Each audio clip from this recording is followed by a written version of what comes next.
Scroll చేయకండి, ఇది కల్పితం కాదు, ఇది నిజంగా జరిగిన కేసు.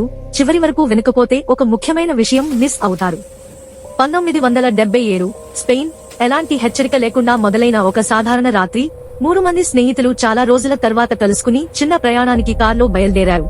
రోడ్డు పూర్తిగా ఖాళీగా ఉంది, చుట్టూ నిశ్శబ్దం, కారు సాఫీగా నడుస్తోంది. ఏ ప్రమాద సంకేతం కూడా లేదు.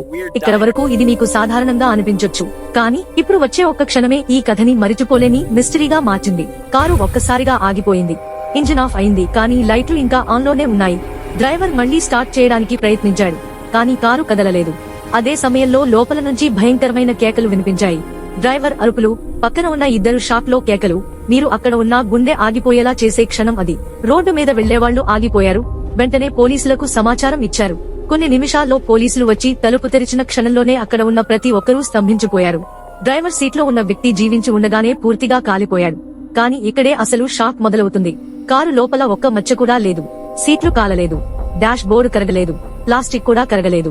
ఇంకా భయంకరమైన విషయం ఏంటంటే పక్కన కూర్చున్న ఇద్దరికీ ఒక చిన్న గాయం కూడా లేదు. ఇది వింటుంటే మీకు ఇది ఎలా సాధ్యం అనే ప్రశ్న వచ్చిందా?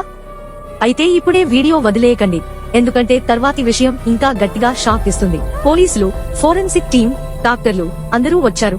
ఫైర్ ఉందా? లేదు. ఎక్స్ప్లోషన్ జరిగిందా? లేదు.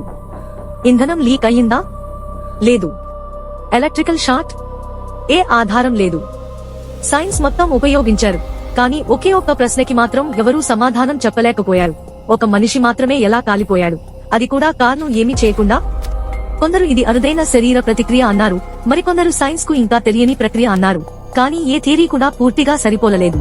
అందుకే ఈ కేస్ ఫైల్ పై చివరకు ఒకే మాట రాశారు: అన్సాల్వ్డ్. ఇప్పుడు ఇది మీ మీదే వదిలేస్తున్నాను. ఇది నిజంగా ప్రమాదమా, సైన్స్ ఫెయిల్యూరా, లేక మనకు ఇంకా తెలియని నిజమా? మీకు ఈ కథ మెదడులో తిరుగుతుంటే ఇప్పుడే లైక్ చేయండి. ఇలాంటి నిజంగా జరిగిన మిస్టరీ కేసులు మిస్ కాకూడదంటే సబ్స్క్రైబ్ అవ్వండి. ముఖ్యంగా మీ థియరీని కింద కామెంట్ చేయండి.